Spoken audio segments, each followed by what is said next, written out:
لبيك اللهم لبيك لبيك لا شريك لك لبيك। ফজরের নামাজ আদায়ের পর আমরা মুজদালিফা থেকে জামারার উদ্দেশ্যে পায়ে হেঁটে রওনা দেই। মনে রাখবেন আপনার সাথে যেন ভারী কিছু না থাকে, এতে হাঁটতে আপনার বেশ কষ্ট হবে। তাই সাথে যত কম জিনিসপত্র রাখা যায় এটাই সবচেয়ে সুবিধা। লাখো হাজির কণ্ঠে মুখরিত ধ্বনি লাব্বাইক আল্লাহুম্মা লাব্বাইক লাব্বাইক লা শারীকা লাকা লাব্বাইক লাব্বাইক আল্লাহুম্মা লাব্বাইক লাব্বাইক আল্লাহুম্মা লাব্বাইক লাব্বাইক লা শারীকা লাকা লাব্বাইক লাব্বাইক লা শারীকা লাকা লাব্বাইক ইন্নাল হামদা ওয়ান নি'মাতা লাকা ওয়াল মুলক লা শারীকা লাক লা শারীকা লাক। এই তালবিয়া পাঠ করতে করতে আমরা চলছি জামারার দিকে। তৃতীয় দিনের কাজ হচ্ছে পাথর নিক্ষেপ, কুরবানি, চুল মুন্ডন ও তাওয়াফ। হজের তৃতীয় দিন 10 জিলহজ মিনায় পৌঁছার পর এদিনের 4টি কাজ ধারাবাহিকভাবে পালন করতে হবে।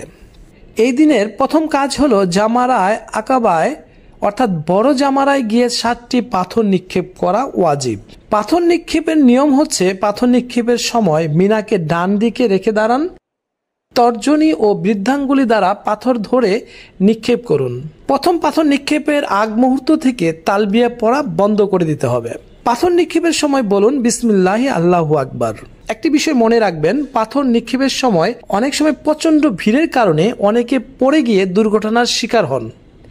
তাই জামারায় প্রবেশ করেই পাথর নিক্ষেপ না করে কিছুটা সামনে এগিয়ে গেলেই দেখবেন সেদিকটাতে ভিড় কিছুটা কম থাকে। আমরাও এমনটি করেছিলাম বলে স্বাচ্ছন্দ্যে পাথর নিক্ষেপ করতে পেরেছিলাম। এরপর হচ্ছে কুরবানি করা। এই দিনের দ্বিতীয় কাজ হলো দমে শকর বা হজের শুকরিয়া স্বরূপ কুরবানি করা ওয়াজিব।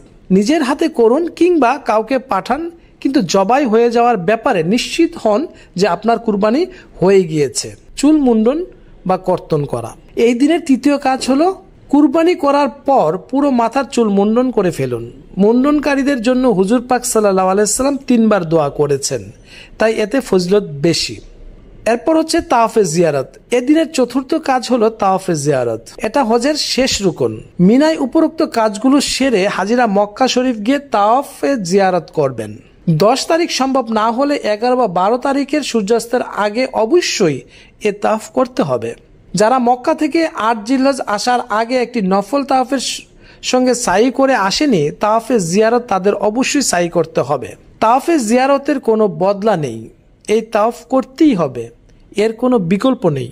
চতুর্থ দিন মিনায় রাত যাপন এবং পাথর নিক্ষেপ। 11 জিলহজ মিনায় রাত্রি যাপন সুন্নত। এদিন মিনায় 3 শয়তানকে পাথর মারা ওয়াজিব। 60টি করে মোট 21টি পাথর নিক্ষেপ করতে হবে। প্রত্যেকটি পাথর নিক্ষেপের সময় তাকবীর বলবেন বিসমিল্লাহ আল্লাহু আকবার।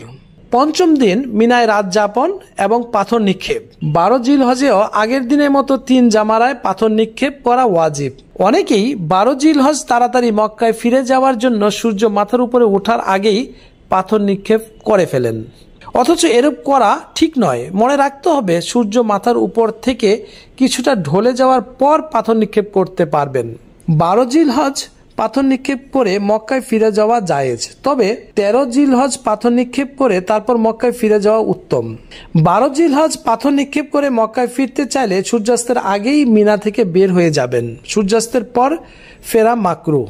মক্কায় পৌঁছার পর বিদায় তাওয়াফ ছাড়া হজের আর কোনো জরুরি কাজ বাকি নেই। হজ আদায়ের তৌফিক দানের জন্য আল্লাহ পাকের শুকর, নফল তাওয়াফ, উমরা অন্যান্য ইবাদত করতে থাকুন। এবার হচ্ছে বিদায় তাওয়াফ। মক্কা শরীফ থেকে বিদায়ের আগে বিদায়ে তাওয়াফ করুন। মাকামে ইব্রাহিমে 2 রাকাত নামাজ পড়ে কাবার দরজা ও হাতিমে দোয়া করুন। জমজমের পানি পান করেও দোয়া করুন এবং বিয়োগ বিরহের বেদনা দিয়ে কাবা ঘর থেকে বিদায় নিন। তাওয়াফে বিদা না করলে দম দিতে হবে। আল্লাহ তাআলা আমাদের সবার হজ কবুল করুন, আমিন। লাব্বাইক আল্লাহুম্মা লাব্বাইক।